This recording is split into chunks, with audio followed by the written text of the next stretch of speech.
오늘은 누가복음 21장입니다. 헌금을 드리는 원칙입니다. 누가복음 21장 1절 4절 그 어느 궁핍한 가난한 과부가 드린 두 렙돈의 이야기인데 유명한 본문입니다. 누가복음 21장 4절 말씀입니다. 같이 3절 말씀 읽읍니다. 3절 말씀 이르시되 진실로 내가 너희에게 이르노니 이 가난한 과부가 그들 모두보다 더 많이 넣었도다. 이 가난한 과부가 그들 모두보다 더 많이 넣었도다요.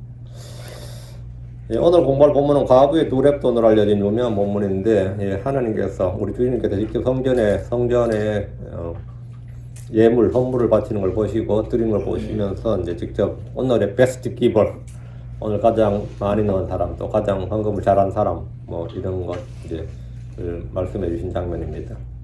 잠깐 기도하겠습니다. 위대하시고 거룩하신 주 하나님 감사합니다. 하나님께서 은혜 주셔서 오늘도 주의 말씀을 선포할 때 더 주의 은혜가 차고 넘치기로 원하고 또 주님께서 저에게 깊은 깨달음과 또 저희 속에 주의 믿음을 허락하여 주시길 간구합니다. 그래서 저희 모든 성도들이 하나님께 기쁨과 즐거움으로 또 드리는 일이나 또 섬기는 일이나 또 경배하는 일이나 또 하나님 감사와 찬양을 올리는 일 모든 일에 더욱 풍성하기를 원합니다. 하나님 아버지는 주님께서 기뻐하시는 그리고 제가 주님께 가장 잘 드리는 그런 성도를 되도록 도와주십시오. 주의 승리갑니다.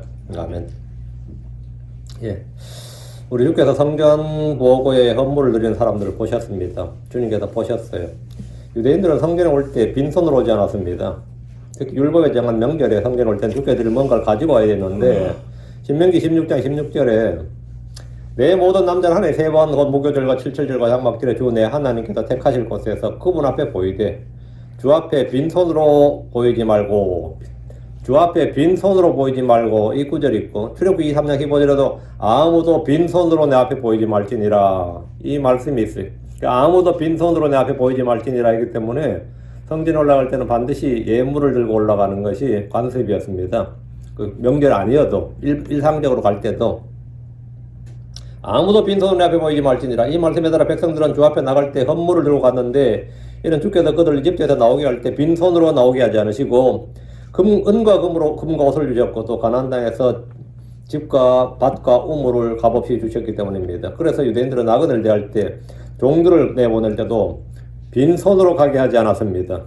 빈손으로 간다 이거는 뭐 있을 수 없는 한번은 예의가 아닌 거죠. 빈손으로 가게 하지 않았습니다. 주의 집에 헌물 가져가는 일은 유대인들에게 율법을 떠나서 그냥 상식이었습니다.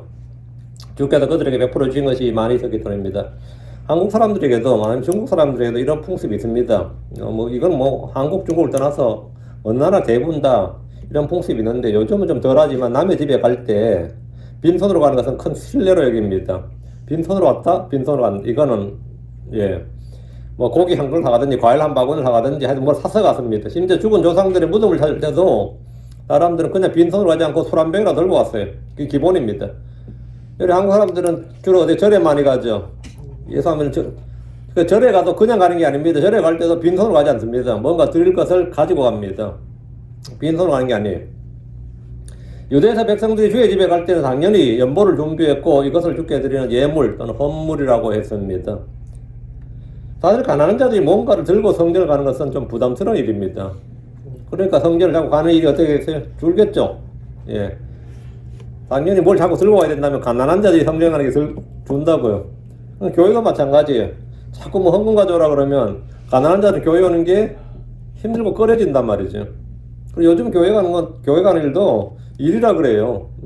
그리고 직업 못 가고 못 가면 교회 오는 것도 부담스럽고 힘들다 다 그 이야기 합니다. 부자들이야 수시로 성전을 끌었는데 당이 성전에 자주 출입하는 일은 그 자체만으로도 사실은 부와 권위를 상기하는 것이었습니다. 성전 권력은 사두개인들이 다 장악하고 있었고 성전이 예루살렘 성전이 이스라엘의 정치와 경제의 중심이었습니다. 그러니까 성전관이 이런 건 성전관이 일이 아니라 상당히 뭔가 된 사람들이었다 이 말이에요. 뭔가 된 사람들.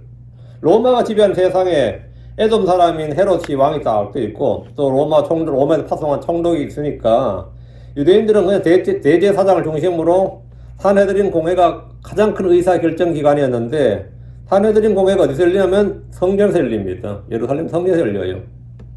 대제사장이 산헤드린 공회의 의장이 되고 요즘으로 말하면 산헤드린 공회는 의장이라면 요즘 말하면 대법원장이고 겸직 국회의장이에요. 미국이면 하원 의장이지. 겸직이었다고. 이 정치권은 없을지 몰라도 이 웬만한 재판 사형권 이런 건 없었지만 웬만한 건 전부 다 여기서 다 돌아간단 말이죠. 성전은 유대에서 또 정치의 중심일 뿐 아니라 경제의 중심입니다. 성전이 유대의 중앙은행입니다. 성전만큼 돈이 많은 데가 없어요. 유대에서 가장 큰 금융기관으로 중앙은행 역할을 했습니다. 백성들이 모두 성전세를 냈고 또 11조를 드렸고 수시로 이렇게 와서 헌물을 가져와 바쳤기 때문에 성전이 당연히 이스라엘 경제의 중심이 되는 겁니다. 성전이 멀리 있는 지역에 사는 사람들, 좀 멀리, 나사렛에서 성전까지 올 수는 없잖아요. 갈릴리 사람들이 성전까지 온다는 건 좀 힘든 일이고, 성전이 멀리 있는 지역에서는 회당에 모여서 성경 공부를 하고, 회당에서 집회를 열고 예배를 드렸지만, 예루살렘 사람들과 그 인근 도시, 베단이라든가, 그 예루살렘이나 인근 도시 사람들은, 회당이 아니라 성전으로 당연히 성전이 있는, 그 동네 성전이 있는데 당연히 성전으로 오죠. 그리고 성전이 모든 삶의 중심이었습니다. 성전에는 누구나 올 수 있죠. 과부도 올 수 있고 세리도 와서 기도할 수 있습니다. 성전에 오는 건 제한이 없는데 예수님께서도 성전에 들러서 백성들을 가르치셨습니다. 오늘 우리가 다룰 본문은 주께서 헌물을 내는 사람들 보시면서 누가 가장 많이 드렸고 또 오는 잘 드렸는가, 가장 잘 드렸는가 여기에 대해서 말씀해 주셨습니다. 여기서 우리는 하나님의 수학, 하나님의 수학입니다. 하나님의 계산법, 하나님의 평가 기준, 이런 걸 볼 수 있습니다. 하나님의 계산과 사람의 계산이 많이 다릅니다. 계산법이 달라요. 계산법이 다르다고. 하나님의 생각이 우리 생각과 다르고 하나님이 보시는 것과 사람이 보시는 것이 다릅니다. 하나님은 양을 보시는 것이 아니라 질을 보시고 외모를 보지 않고 중심을 보시고 결과를 보기 전에 동기를 보시고 과정을 보십니다. 오늘 이 시간은 본문과 더불어 성도들이 헌금을 드리는 바른 자세에 대해서 공부하겠습니다. 1절입니다. 그리고 그분께서 위를 보시며 부자들이 성전 보고에 그들이 예물 넣는 걸 보셨더라. 주님은 성전에 온 사람들이 성전 보고에 그들의 예물 넣는 걸 보셨습니다. 보셨다. 성전은 양과 염소, 비둘기 같은 희생물만 가져오는 것이 아닙니다. 자원한 물도 있고 감사한 물도 있습니다. 성전에 와서 기도할 때 백성들은 예물을 가져왔는데 주로 돈이었습니다. 이유는 간단하죠. 가장 휴대하기 간편하고 가장 유용하게 사용되는 거니까요. 요세푸스가 쓴 유대 고대사에 따르면 예루살렘 성전에는 백성들이 드린 금이나 은이나 보석, 돈을 관리하는 여러 개의 방이 있었는데 그 중 하나가 금방이었고 금을 넣는 금방이었고 나팔 모양을 한 13개의 연보암을 넣은 통이 있었다고 합니다. 그 넣으면 그냥 나팔 모양으로 이렇게 입구가 그렇게 있어서 그냥 밑으로 쭉 내려가는 거죠. 백성들이 여기다 금이나 은이나 돈을 넣었는데 당시 사두개인들은 백성들이 드리는 헌금을 관리했습니다. 예수님께서는 연보암 근처에 앉아 계셨던지 사람들이 헌물을 넣는 걸 볼 수 있었습니다. 2절. 또 그분께서 어떤 가난한 과부가 거기에 2렙돈을 넣는 것도 보셨더라. 렙돈 내는데 2렙돈이 1고드란트입니다. 4고드란트가 한 아시리온이고요. 16아시리온이 한 데나리온으로 노동자 하루 품삯이 됩니다. 4고드란트. 이제 우리가 쿼러 4개가 뭐죠? 1달러가 되는 거죠. 이 쿼러에 해당되는 게 고드란트가 되고요. 이 쿼러 4개 한 아시리온인데 여기 16개, 16아시리온이 한 데나리온이 되고 여기 노동자의 하루 품삯이 됩니다. 두렙돈이란 말은 품꾼 노동자들이 하루 일당의 64분의 1이 되는 거예요. 극히 작은 돈입니다. 현재 돈으로 좀 환산하긴 그렇지만 요즘 이거 시세로 하면 한 2불 정도 됩니다. 2불 정도 되는데 그 전에는 가난한 과부였습니다. 농경시대에 남편이 없는 과부의 삶은 극히 고달팠습니다. 과부, 아버지 없는 자, 나그네는 유대에서 가난한 자를 언급할 때 늘 등장하는 트리플이에요. 과부와 아비 없는 자, 나그네들. 이게 항상 세트로 나오는 궁핍환자, 가난한 자를 언급할 때 늘 등장하는 말인데 누가 이 과부의 이름을 밝히진 않았지만 성전에 와서 기도나 경배를 하러 왔을 것이고 가난했지만 주 앞에 빈손으로 보이지 않고 그냥 뭐 없으면 그냥 오는 거지, 그죠? 근데 빈손으로 보이지 않고 두렙돈을 가져와서 연보암에 넣었습니다. 거기에는 금전이나 은전을 넣는 사람도 있었을 것이고 나름 귀한 것을 주께 드리는 사람도 있었겠지만 이 여자는 두렙돈의 돈을 어쨌든 넣었어요. 주님은 그것을 보셨다는 겁니다. 주님은 그 사람을 보셨고 그것을 보셨는데 주님 우리가 행하는 모든 걸 보십니다. 주님 우리가 생각하는 모든 걸 보십니다. 주님 우리의 속 중심을 보십니다.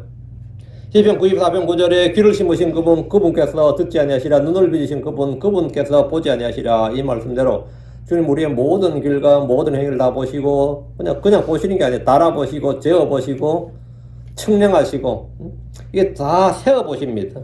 욥기 42장 2절에 주께서는 모든 걸 하실 수 있사오며 어떤 생각도 주께 숨길 수 없음을 내가 아오니. 근데 어떤 생각으로 주께 숨길 수 없다. 주님은 다 보신다 이거예요. 우리 생각까지 다 보신다. 주의 눈을 피해 숨거나 숨길 수 있는 일은 없습니다. 그 주님의 눈을 피해서 감출 수 있는 것도 없다 이 말이죠. 예레미야 3장 24절에 주가 말하노라 어느 누가 내가 보지 못하도록 자신을 은밀한 곳에 숨길 수 있느냐. 주가 말하노라 내가 하늘과 땅을 가득 채우지 아니하느냐. 우리는 주의 첫날이라 교회에 와서 이 자리에 앉아 있습니다. 주님 우리를 보고 계십니다. 여러분이 헌금을 내면 주님은 그걸 보십니다. 나는 생각 없이 습관대로 하면서 얼마를 냈는지도 잊어버려도 주님은 다 아시고 모두 기록하십니다. 우리는 주 앞에서 숨길 수 없고 속일 수 없고 거짓말할 수 없습니다. 주께서 내가 거기서 보았노라. 주님 이세벨이 도시의 장로들을 이용해서 나봇을 죽였을 때 사실 나봇의 포도원을 뺏으려고 죽인 거죠. 죽였을 때 열왕기하 9장 26절에 내가 어제 분명히 나봇의 피와 그의 아들들의 피를 보았노라. 내가 어제 분명히 나봇의 피와 그의 아들들의 피를 보았노라. 너희가 죽이는 거 다 봤다 이 말입니다. 너희가 어제 한 일을 다 봤다고. 주님은 시간과 공간을 딱 측정하시고 니들이 한 일을 다 봤다 이거예요. 내가 어제 보았노라 이랬어요. 주님 히스기야가 벽을 향해 눈물을 흘리며 기도할 때 내가 내 기도를 들었고 내 눈물을 보았노라. 주님은 유념하게 주위에서 다 보시고 기록하십니다. 3절 예 그분께서 말씀하시되 진실로 내가 너희에게 말하니 이 가난한 과부 그들 모두보다 더 많이 넣었도다. 주님은 제자들에게 말씀하셨습니다. 진실로 내가 너희에게 말하노니. 주님 왜 이걸 말씀하신 겁니까? 주님께서 누가 헌금 얼마인지 이걸 왜 말씀하시냐고요. 주께서 보시는 것, 주께서 평가하시는 것, 주님이 달아보시고 재어보시는 것은 사람들이 보는 것, 평가하는 것과 다르다는 겁니다. 다르다 이걸 말씀하시기 위해서요. 주님의 기준, 주님의 평가 방법은 다르다 이거예요. 사람들과 다르다.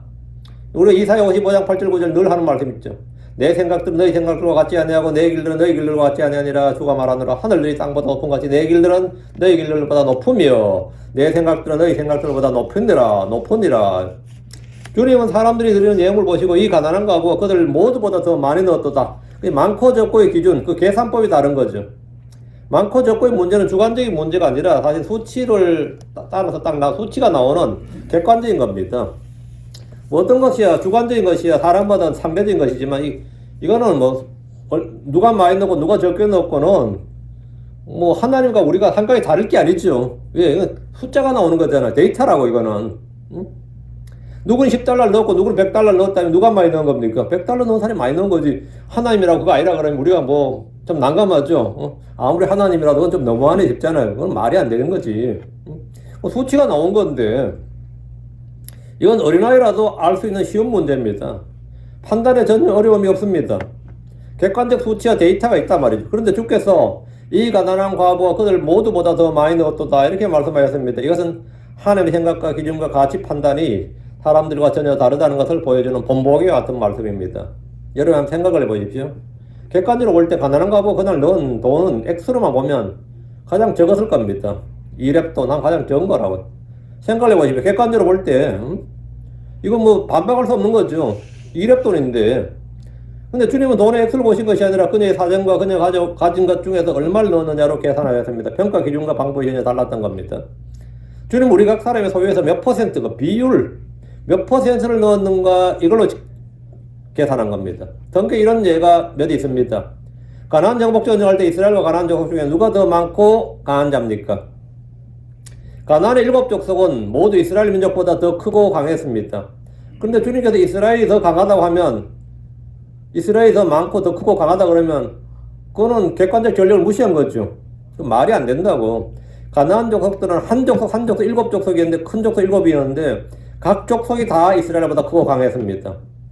이스라엘이 약 200만이었다면 가나안 땅에 살고 있는 지금 인구는 1,400만 명이 넘었다고요. 한 2천만 명 됐단 말이죠. 그럼 이게 말이 안 되는데 이게 누가 더 크고 강하냐? 그런데 이스라엘이 더 크고 더 많고 더 강하다 그러면 다 미쳤다고 할 겁니다. 주님과 함께한 사람이 더 크고 강합니다. 엘리사의 종 게하시는 시리아의 군대가 그의 도시를 에워싼 걸 봤습니다. 게하시가 아침에 일어나서 보니까 시리아 군대가 이제 병과 말들이 가득 찼어요. 그래서 11기하고 6강 15절에 보라 군대가 말과 병거들과 함께 그 도시를 에워싸서므로 그의 종이 그에게 이르되 아 슬프다 내 주인이여 우리가 어찌하리까. 이거 우리 언제 꼼짝없이 잡혔다 이거죠. 우리가 어찌하리까 탄식하면서 절망을 했어요. 완전히 진짜 무릎이 저절로 정말 털썩 주저앉는 거죠. 그때 엘리사가 게하시에게 대답하기를 11기 6강 16절에 두려워하지 말라 우리 함께한 자들이 그들과 함께한 자들보다 더 많으니라. 게하시가 볼 때 둘인데 우리는 둘인데요. 응? 저들은 지금 군대가 왔는데 우리가 더 많으니라 하니까 누가 세어보아도 시리아 군대가 훨씬 더 많습니다. 근데 엘리사는 우리와 함께한 자들이 더 많다고 합니다. 하나님과 함께한 사람, 그 사람이 다수입니다. 하나님과 함께한 사람이 더 크고 강한 사람입니다. 어느 부자와 거지 나사로가 한 동네에 살았어요. 근데 여러분이 그 어느 부자와 그 거지 나사로 중에서 누가 더 인생을 성공한 삶을 산 것 같습니까? 한번 생각을 해요. 누가 더 성공적인 인생을 살았다고 생각돼요?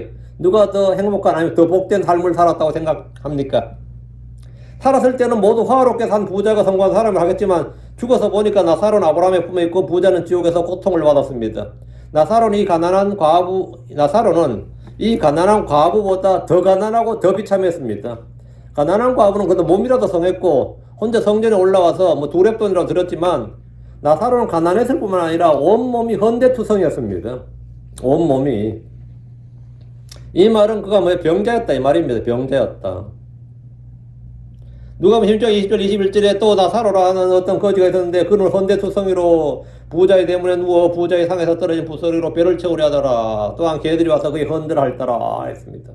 그런 삶을 산 사람을 자주 새 옷과 고운 아마포 옷을 입고 날마다 화롭게 지내는 사람과 비교해서 누가 더 잘 살았느냐, 누가 더 성공적인 인생이냐 이러면 그게 사실 그 묻는 일이 사실 웃기는 일입니다. 묻는 사람이 좀 웃긴 사람이라고. 그런데 거지 나사로가 그 부자보다 훨씬 더 성공한 사람이고 복된 사람입니다. 이것이 그냥 우리가 정신승리라는 게 아니고 사실이에요. 이것이 하나님의 계산법입니다. 실제로 부자가 훨씬 더 성공적인 삶을 살았습니다. 그 돈을 벌거나 뭐 이런 것에서 성공적인 삶을 산 건 아닙니다. 그럼 그건 어쨌든 영원한 생명을 얻었어요. 또 한 가지 예가 있습니다. 마태복음 7장 22절 23절 그날에 많은 사람들이 내게 와서 사람들이 내게 이르기를 주여 주여 우리가 주의 이름으로 태어나지 아니하였나이까 주의 이름으로 마귀들을 내쫓지 아니하였나이까 주의 이름으로 많은 놀라운 일들을 행하지 아니하였나이까. 이 사람들이 누굽니까? 주의 이름으로 태어나고 주의 이름으로 마귀들을 내쫓았고 주의 이름으로 많은 놀라운 일을 행했던 사람들입니다. 구약에서 바리새인들과 서기관들 율법사들은 주를 위해 살았다고 할 수 있는 사람들입니다. 그들은 주 앞에서 당당하게 그들이 한 일을 말할 수 있었습니다. 오늘날 기독교 지도자들 역시 주님 앞에서 내가 주의 이름으로 행하는 일들을 이렇게 말할 겁니다. 저는 신학교를 졸업했고 신학교를 만들었고 교회를 개척했고 선교사들을 파송했고 출판사를 세웠고 책들을 출간했고 방송 설교를 했습니다. 수십 개의 교회를 다니면서 부흥회를 인도했고 주의 이름으로 많은 사람에게 침례를 주었습니다. 병자들 고친 적도 있고 교도소 사역을 한 적도 있고 과원도 찍었습니다. 이런 뭐죠? 그 사람 진짜 기념비적인 사람이지. 그 정도로 기념비적인 사람이에요. 많이들 이런 식으로 주 앞에서 자신이 했던 일을 말할 수 있습니다. 주님 제가 몇십 년간 설교를 수천 편을 했습니다. 주 앞에서 이렇게 했다고 말할 수 있어요. 그런데 주께서 그들에게 하신 말씀이 뭡니까? 그때 내가 그들에게 밝히 말하되 내가 너희를 결코 알지 못하였노라 불볼 행하는 자들아 너희는 내게서 떠나라. 이것은 충격적인 말입니다. 주님은 바리새인들과 서기관들과 율법사들을 정죄하셨습니다. 그들은 분명히 백성들보다 더 의로운 자요 더 열심인 자로 자타가 공인하고 있었는데 주께서는 전혀 그들이 한 일들을 인정하지 않으셨습니다. 주님 보시기에 그들은 가증한 자였고 위선자였고 불법을 행하는 자들에 불과했습니다. 솔직히 바리새인들과 세리들을 비교할 수 있습니까? 율법사들과 창자를 비교하는 것은 독수리와 파리를 같은 날짐승이라고 하는 것보다 더 심할 것 같아요. 지금 진짜 그렇죠. 이 독수리와 파리를 비교할 수 있어요? 그래 둘 다 날짐승입니다. 날개는 둘 다 날개가 있습니다.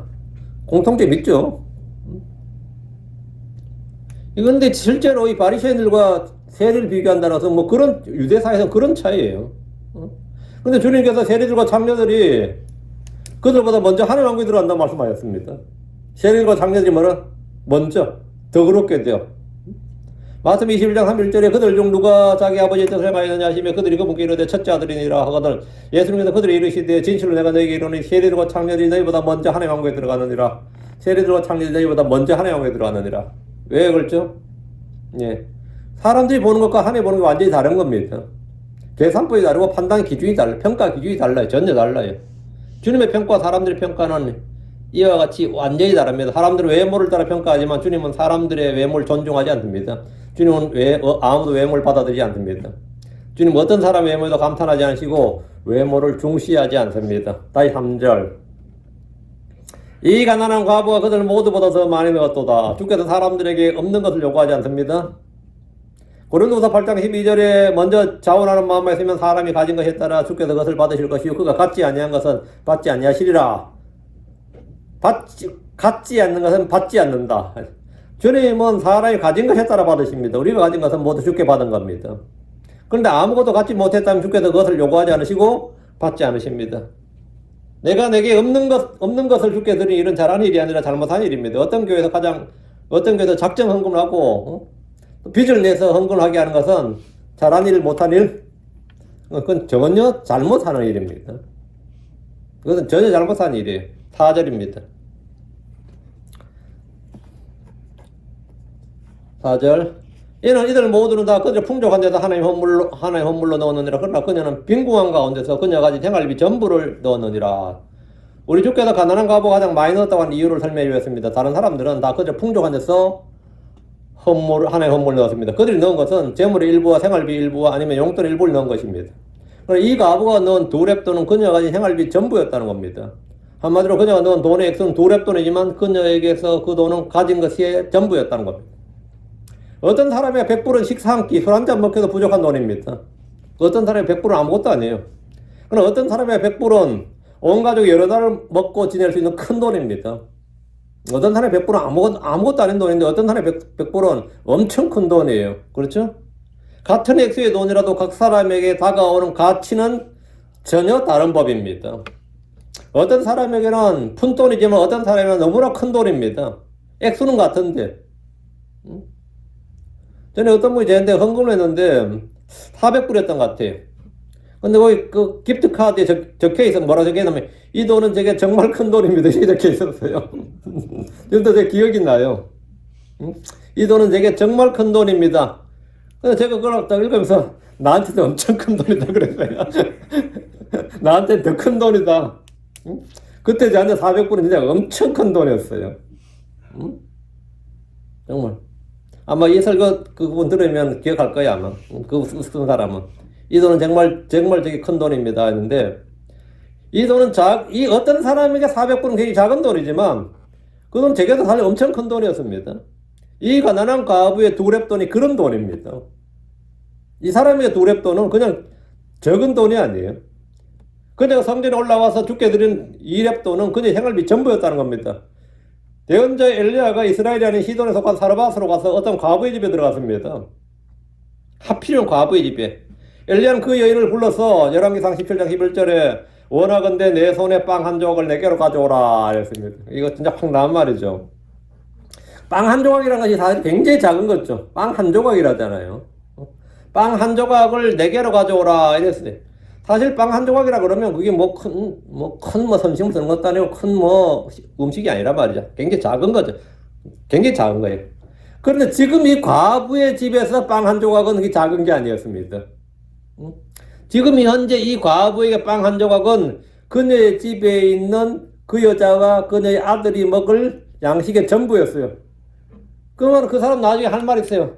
엘리야 와가지고 우리 집 재산 다 가져갔다 그러면 모를 거예요. 엘리야 빵 한 조각 얻어 먹었는데 이 사람 말을 어떻게 나 틀린 말 한 것도 아니야.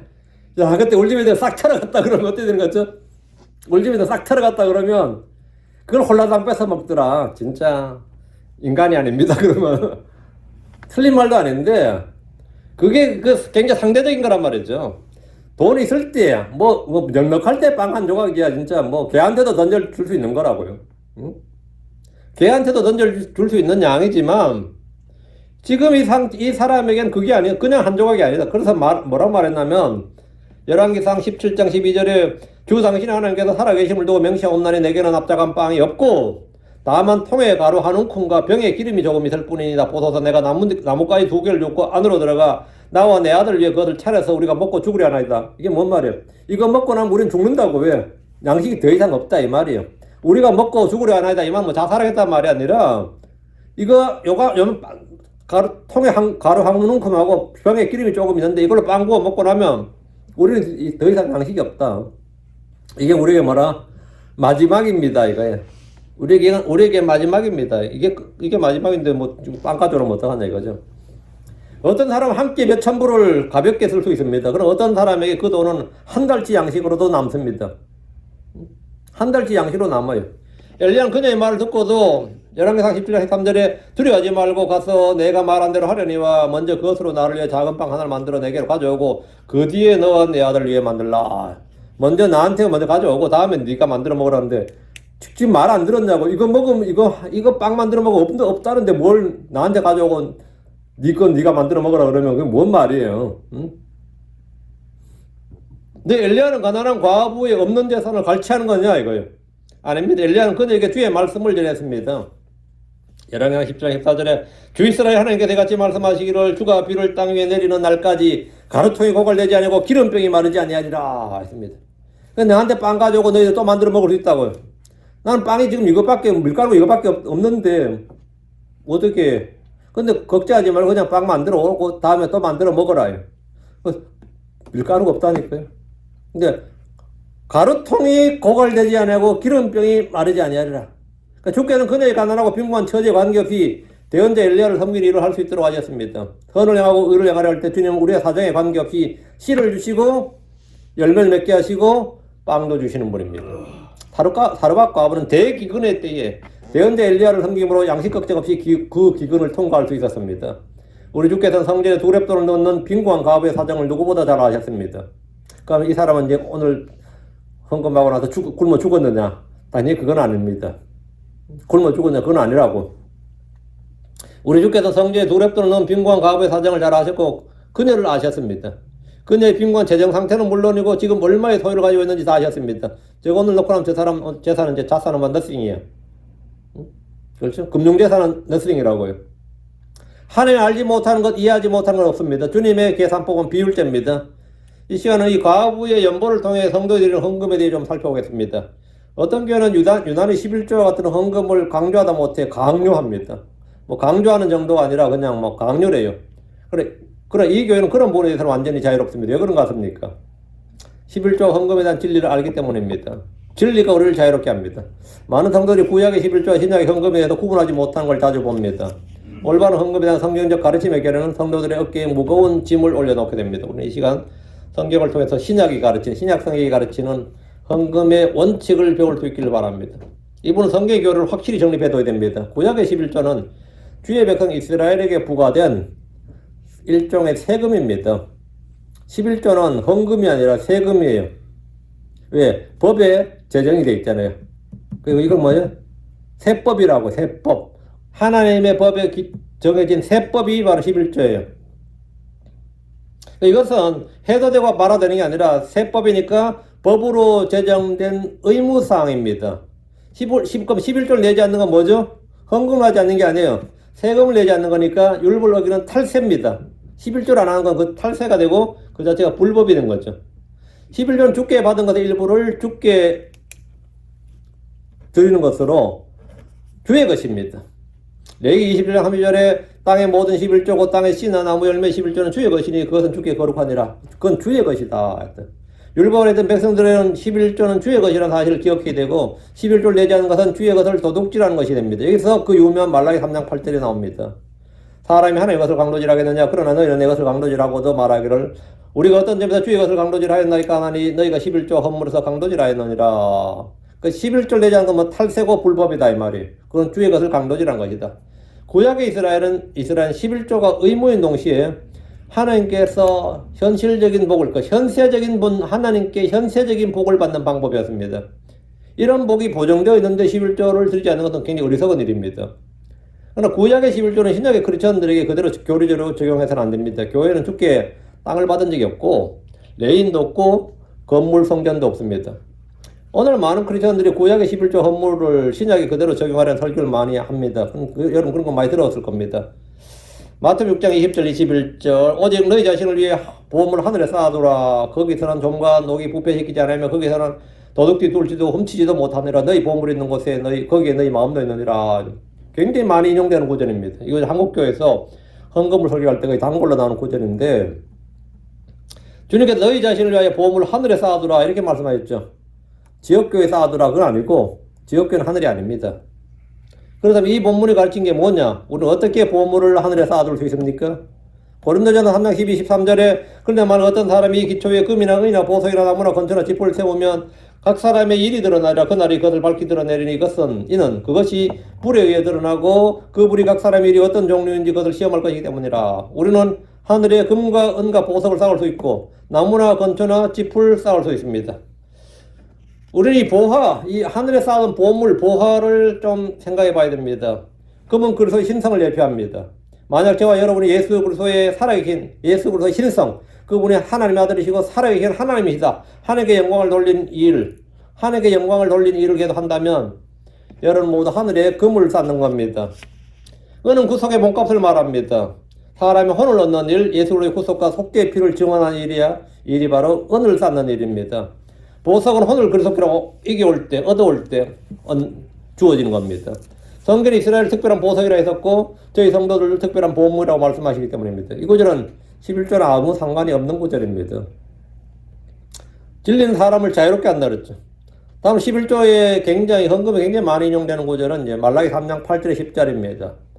사람이 하나님의 것을 강도질하겠느냐? 그러나 너희는 내 것을 강도질하고도 말하기를 우리가 어떤 점에서 주의 것을 강도질하였나이까 하나니 너희가 11조 헌물에서 강도질하였느니라. 너희가 저주로 저주를 받았느니 이는 너희 이 온 민족이 내 것을 강도질하였기 때문이라. 만군의 주가 말하노라.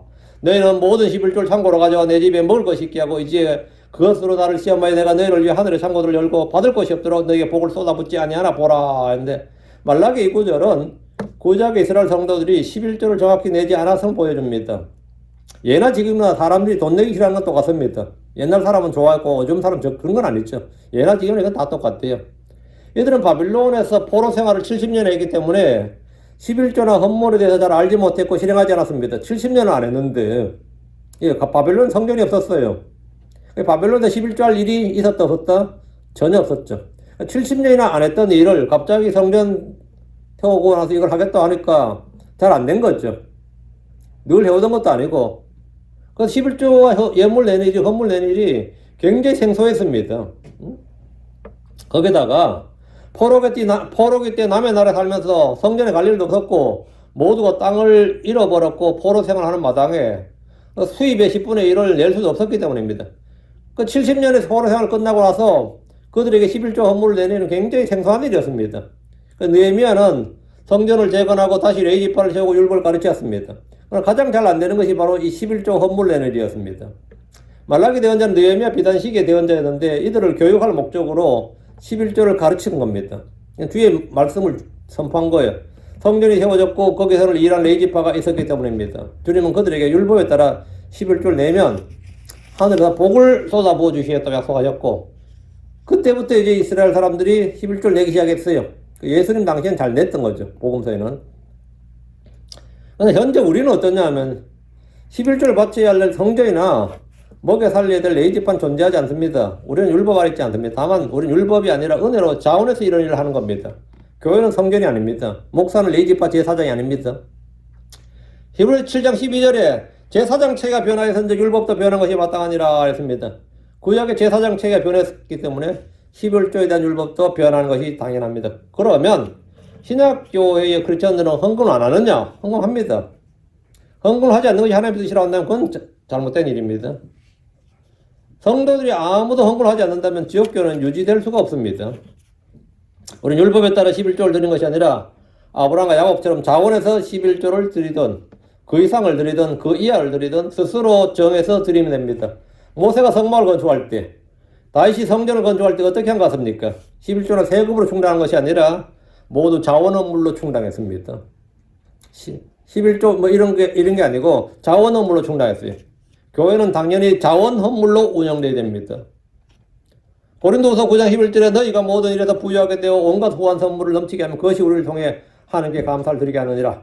너희가 모든 일에서 부유하게 되어 온갖 후한 선물로, 여기 보면 선물은 뭐 전부 다 자원이에요. 선물이란 것은 자체가 자원이라고. 온갖 후한 선물 넘치게 하면 이랬죠. 그러나 헌금을 드리기 앞서서 여러분의 자신의 몸과 마음을 하나님께 드리지 않는다면 그것은 아무런 의미가 없을 겁니다. 고린도서 8장 5절에 고린도후서 8장 5절 그것은 우리가 바라던 것과 달리 일을 행하되 먼저 자신을 주께 드리고 또 하나님의 뜻에 따라 우리에게 주었도다. 먼저 자신을 주께 드리고 또 우리에게 하나님의 뜻에 따라 우리에게 이거는 헌물이에요. 자신을 드리고 헌금했다 이 말이지. 고린도 교인들은 헌금에 앞서서 먼저 자신을 하나님께 드렸습니다. 헌신이 먼저였다 이 말입니다. 헌신이 먼저고 다음 헌금이죠. 헌물이죠. 이것이 올바른 드림이고 성김입니다. 로마서 12장 1절에도 그로 형제들아 내가 하나님의 긍휼을 힘입어 너희에게 간청하노니 너희는 너희 몸을 거룩하고 하나님께다 받으실 만한 살아있는 희생물로 드리라. 너희 몸을 희생물로. 이게 헌신입니다. 그것이 너희 합당한 성김이니라. 하나님은 여러분이 가진 것보다 여러분 자신을 원한다는 사실을 기억하신다면 바른 헌금을 드릴 수 있는 기초가 된 겁니다. 무엇보다 중요한 것은 여러분의 마음 안에 있는 하나님 은혜입니다. 마음이 은혜로 차고 넘친다면 연보나 구제는 저절로 차고 넘칠 겁니다. 헌금은 그냥 돈을 내는 것이 아니라 그리스도를 향한 사랑의 표현이기 때문입니다. 고린도후서 8장 8절 나는 명령으로 말하지 아니하며 오직 다른 이들이 열심히 것을 기회로 삼아 너희의 사랑이 진실함을 입증하려고 말하노라. 그 연보나 헌물의 것은 명령이 아니다 말이죠. 이건 사랑이지 명령이 아니다. 너희 사랑의 진실함을 입증하려고. 이건 사랑의 증거지 명령의 순종의 증거가 아니다 이 말입니다. 고린도서 9장 8절 하나님께서 너희 모든 은혜를 너희에게 넘치게 하시는 이것은 너희가 항상 모든 일에서 모든 것이 넉넉하여 모든 선한 일을 풍성히 하게 하려 하심이니라. 우리가 많은 11조 넘친 연보를 하기 전에 주님이 우리에게 그런 일을 할 수 있을 만큼 은혜를 넘치게 하십니다. 그런 많은 사람들이 주님 주신 은혜를 그냥 자신의 이기적인 아니 탐욕적인 목적에 따라 전용을 해버리고 선한 일을 사용하지 않음으로써 주님으로부터 오는 은혜를 스스로 막아버리고 거절하는 겁니다. 여러분이 주님 은혜를 헛되이 사용하지 않는다면 경제적 궁핍이나 어려움으로 고생하지는 않을 겁니다. 주님은 자신의 영광의 풍요하심에 따라 우리의 모든 필요를 채우시는 분이기 때문입니다. 빌립보 4장 11절에 나는 선물을 바라지 않으며 오직 너희 회개 장부에 넘치게 될 열매를 바라노라 하는데 올바른 헌금을 내는 사람들의 회개 장부에 열매를 풍성히 맺게 하는 겁니다. 빌립보 교인들은 바울을 전폭적으로 지원했습니다. 전폭적으로. 바울이 세운 교회는 많이 있었지만 모두가 바울에게 헌금하고 바울을 지원하지는 않았습니다. 지금 빌립보 4장 15절에 보면 바울이 이렇게 말하면 빌립보 사람들아 이제 너희도 알거니와 복음의 초기에 내가 마케도니아를 떠날 때 주고받는 일로 이게 헌물 주고받는 거예요. 주고받는 일로 나와 교제한 교회가 너희 외에는 없었느니라. 바울이 교회를 여러 개 세웠는데 바울을 전적으로 지원하고 헌금하는 교회는 빌립보 교회 하나밖에 없었다 이 말입니다. 빌립보 교회만 바울을 후원했어요. 아무리 입으로 사랑을 외쳐도 물질 주고받는 교제보다 더 은혜롭고 강한 교제가 없습니다. 주님은 사도행전 20장 35절에 너희에게 모든 걸 보여주었노니 너희가 마땅히 이렇게 수고하여 약한 자들을 도와주고 주 예수님께서 말씀하신 바 주는 것이 받는 것보다 복이 있노라 하심을 기억하여 할지니라. 크리스천은 당연히 이 말씀을 기억해야 되죠. 우리는 어떻게 드려야 되느냐? 다 알고 있습니다. 이제 마음에 정한 대로 드리면 됩니다. 얼마를 드려야 되느냐? 그러면 네가 마음에 정한 대로 10%를 정한 것은 성경적 전통에 따른 기준입니다. 이것은 율법이나 강요나 의무가 아닙니다. 우리는 모두가 적더라도 짐을 서로 나눠줘야 됩니다. 고린도서 9장 7절에 저마다 자기 마음속에 정한 대로 낼 것이요 마지못해 하거나 억지로 하지 말지니 하나님은 즐거이 내는 자를 사랑하느니라. 자기 마음속에 정한 대로 예수 믿을 때 구원받을 때부터 이게 초기에 배워야 돼요. 초기에. 아니면 나중에 참 힘듭니다. 이게 초기에 인식이 딱 잡혀야 되지. 저도 예수 믿고 나서 한 3개월 정도 지났는데 누가 딱 부르더라고요. 왜 불렀을 것 같아요? 헌금을 가르치기 위하여. 근데 나한테 가르치기 상당히 좀 부담스러웠는지 그냥 앉혀놓고 안 가르치고 책을 한 권 주더라고요. 지금도 그 책이 뭔지 그건 좀 잘 쓴 책이던데 책을 한 권 좀 읽어보라고 하더라고요. 그래서 읽었어요. 아주 잘 썼더만 이제 드림에 관한 거였어요. 그러나서 이제 그 책을 기준으로 해서 나한테 이제 말하는데 내가 예스 했어요 그냥. 나는 전혀 저것이 어리 하겠다고 어그리하고 예스 했어요. 그러면 이제 세월이 지나니까 우리 딸들한테 이걸 가르치게 된 거예요. 요즘 샘물이도 일하거든요. 그래서 어제 이 통장에 있는 거 전부 다 계산해서 10%를 떼라 그랬더니만 뭐 얼마 안 되는데 오늘 아침 나보고 200불 해 그러더라고. 내가 그만큼 안 되는데 10% 훨씬 넘잖아 그거는. 이걸 하겠다고 그러더라고요. 내가 평생토록 10% 플러스 알파 이렇게. 왜? 이 사람 육신이라는 게 다 탐욕이 누구나 다 있어요. 어떨 때 기분 좋을 때야 뭐 10%는 문제가 아니죠. 근데 어떨 때는 또 그게 안 된다고. 그러니까 율법이라는 게 꼭 나쁜 게 아니에요. 그냥 내 육신을 제어하는데 상당히 유익한 거예요. 기준을 정해놓으라 이 말이에요. 기준을 정해놓으라고. 그게 보통 이제 10% 이렇게 가르치는데, 사실 하나님께 드리는 것은 마지못해 억지로, 이건 말이 안 되거죠.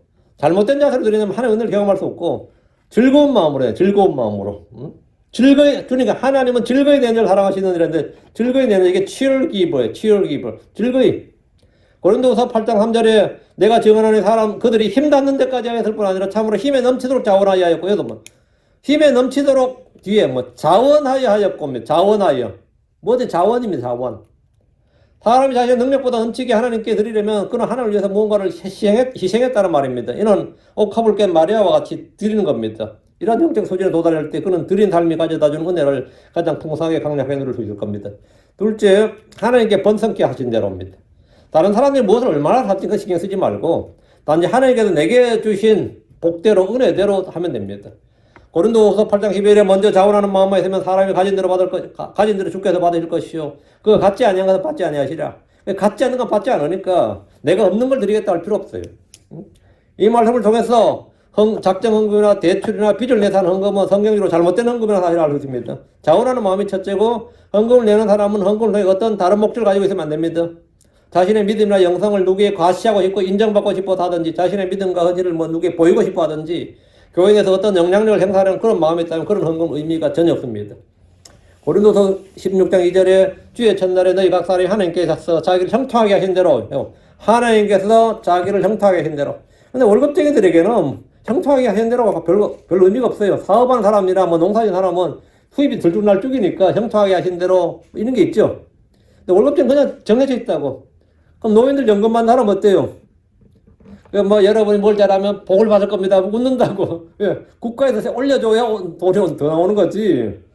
이거 뭐 기도는 더 많이 나고 더 나오는 건 아니잖아요. 형통하게 하신 대로 이래도 잘 안 될 겁니다. 그냥 정해진 급여대로 받는 거예요. 근데 내가 다만 사고 나고 아프고 뭐가 손실이 적으면 뭐 되는 거죠? 그게 가장 큰 형통이에요. 내가 예를 들어 주급으로 1,000불 받으면 1,000불 다 쓸 수 있으면 아주 그건 크게 형통한 거예요. 근데 내가 주급 1,000불을 받는데 이번에 뭐 아프고 뭐 일하고 뭐 사고 나고 뭐 해가지고 다 깨지네? 다 나가버리네? 뭐 받는 돈은 정해져 있는데 나가는 돈은 뭐죠? 커져버렸다고. 그러면 잘 안 된다. 없어진다고 다. 하나님께서 자기를 형통하게 하신 대로 자기 곁에 모아두어 내가 갈 때 못 이렇게 하라. 갑자기 뭐 돈 모으고 하지 말고 하나님 앞에서 준비해 놓으라 이거죠. 어떤 사람은 헌금을 많이 하면 하나님께서 나에게 그에 상하는 복을 주실 것이라 이렇게 말합니다. 그러나 성경적 원칙을 어겨가면서 드리는 헌금은 뭐 말이 안 되는 거고. 셋째, 뿌린 대로 거두리라. 이 원칙. 이 원칙은 이 드림에서 드린 일에서도 그대로 적용됩니다. 고린도서 9장 6절에 다만 내가 말하는 말 이것이니 곧 인색하게 뿌린 자는 또한 인색하게 거둘 것이요 풍성하게 뿌린 자는 또한 풍성하게 거두란 것이니라. 근데 우리는 주위에서 이런 생생한 간증을 많이 들을 수 있습니다. 청교도들 아이에게 10달러 용돈을 정하면 9달러를 주고 그 자리에서 1달러를 제했습니다. 너의 수입 중에 10% 언제나 하나님 것이라는 사실 잊지 않도록 어릴 때부터 철저히 교육을 시켰습니다. 우리는 지금 이런 가르침이 매우 절실한 시대에 살고 있습니다. 11조 헌금 생활은 나의 경제적 주권, 물질이 나의 것이 아니라 주님의 것이라는 청지기적 삶을 영위하게 해줍니다. 여러분 소작농 아세요? 소작농? 땅 주인이 땅을 주면 그 땅에다 부지런히 농사를 지어서 소출을 올려서 주인에게 몇 프로를 준 뒤에 자신의 것을 갖습니다. 이는 주인이 준 땅에서 소득을 올렸기 때문입니다. 그래서 누구나 주인이신 예수를 통해 제공해 주는 은혜에 따라 소득을 올립니다. 그래서 드린 생활을 하는 것은 당연한 겁니다. 사실 우리는 금전만 하는 게 드리고 의무를 다했다고 생각해서는 안 됩니다. 우리는 시간과 노력과 나의 모든 것을 주님께 온전히 완전히 드려야 됩니다. 하루 24시간에 10분의 1은 144분입니다. 144분은 2시간이 좀 넘어요. 120분이 2시간이니까. 2시간이 24분이죠. 하루에 2시간 이상은 하나님과의 친교를 나누려 여러분이 드려야 됩니다. 많은 사람들이 신문이나 텔레비전이나 인터넷에 흡입하는 시간이 성경을 읽고 기도하는 시간보다 훨씬 더 많습니다. 훌쩍 그냥 그런 시간에 2시간을 써버리는데 이는 온전한 11조를 마귀에게 드린 겁니다. 온전한 시간을 다 마귀에게 드린 겁니다. 내가 주님께 더 많은 시간을 드릴수록 거둘 수 있는 열매도 더 많은 겁니다. 오늘 헌금을 드리는 이 두랩돈을 드리는 가난한 과부의 드림, 여기 이 말씀을 기초로 우리가 헌금을 드리는 원칙에 대해서 말씀 살펴보았고요. 오늘 여기까지.